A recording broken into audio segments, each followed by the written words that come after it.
अब सौंप दिया इस जीवन का सब भार तुम्हारे हाथों में, है जीत तुम्हारे हाथों में, है हार तुम्हारे हाथों में। मुझे सीपी जोशी जी ने पूछा जब हम गए 2009 में, तो हम साथ साथ एंटर किया लोकसभा में, कि यार बाकी तो समझ में आता, आप सुनाओ कैसे जीत के।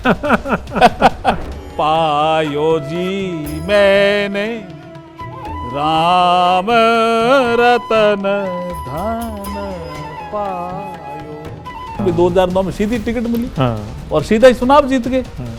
शासन कांग्रेस का। हाँ। मैं जनता को कहता था भाई मेरे में तुम में फर्क है, मुझ में तुम में बस एक फर्क, मैं नर हूं तुम नारायण हो, मैं हूं संसार के हाथों में, संसार तुम्हारे हाथों में। अब सौंप दिया इस जीवन का सब भार तुम्हारे हाथों में। प्रभु मेरे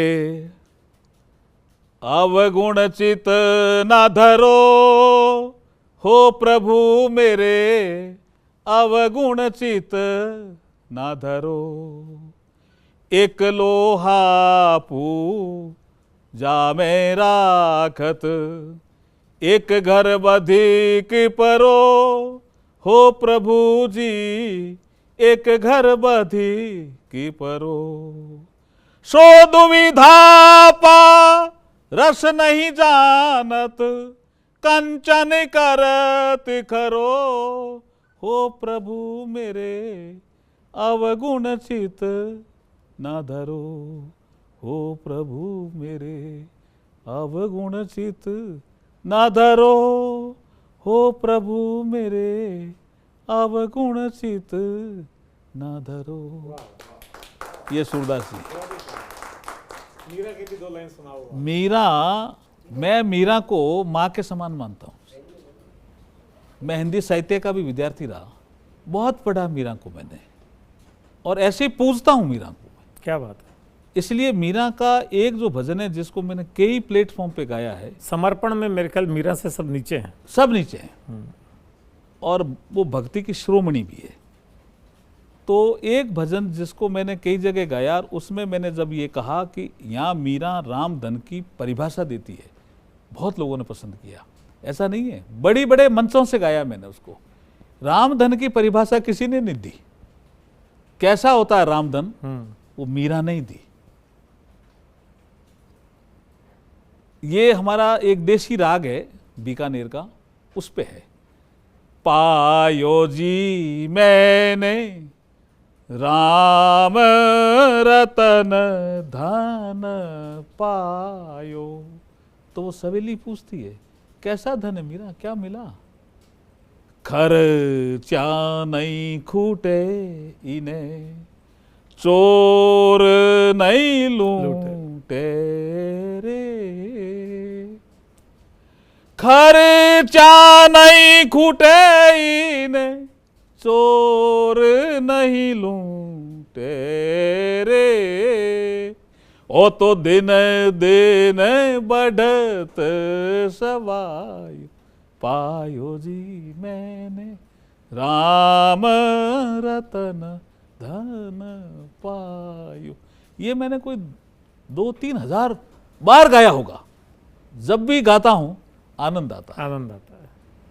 अब जब आप सुन ही रहे हो, हाँ। तो एक मेरी 2009 में बहुत प्रार्थना थी, और ये योगेश जी को भी पता है और लक्ष्मण जी को भी पता है।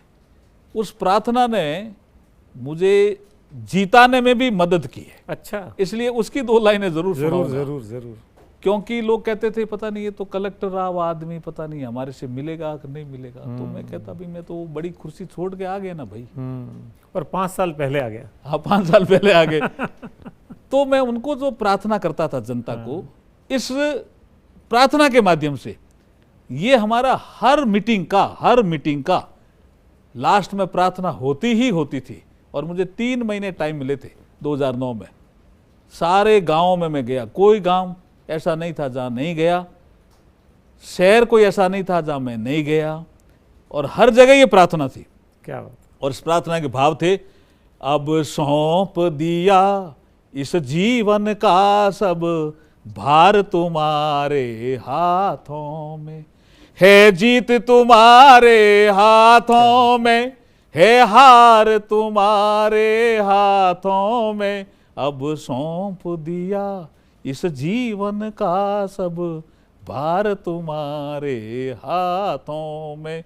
और मैं जनता को कहता था, भाई मेरे में तुम में फर्क है, मुझ में तुम में बस एक फर्क, मैं नर हूं तुम नारायण हो, मुझ में तुम में बस एक फर्क, मैं नर हूं तुम नारायण हो, मैं हूं संसार के हाथों में, संसार तुम्हारे हाथों में, अब सौंप दिया इस जीवन का सब भार तुम्हारे हाथों में। जब मैं ये प्रार्थना गाता था तो मैं भी भावुक हो जाता था और जनता भी भावुक हो लोग भी जाती जुड़ते थी, होंगे इससे, बिल्कुल जबरदस्त। और जनता जुड़ती थी जिससे लगाव, जो गाने ही लग जाते थे जनता। और अभी तो मैं कई दिनों बाद गा रहा हूँ ये प्रार्थना, पर इस प्रार्थना ने भी मुझे 2009 का, आपने पहला प्रश्न किया था ना, भी 2009 में सीधी टिकट मिली और सीधा ही चुनाव जीत गए। शासन कांग्रेस का, जिसका शासन हो उसके सीटें ज्यादा आई भी, हम तो बीजेपी के 4 ही जीते। राम सिंह जी चूरू से जीते, सामने एक मुस्लिम समाज के व्यक्ति खड़े थे, जालोर सुरेश देव जी पटेल जीते, वहाँ बूटा सिंह जी खड़े थे कांग्रेस की तरफ से, सही है।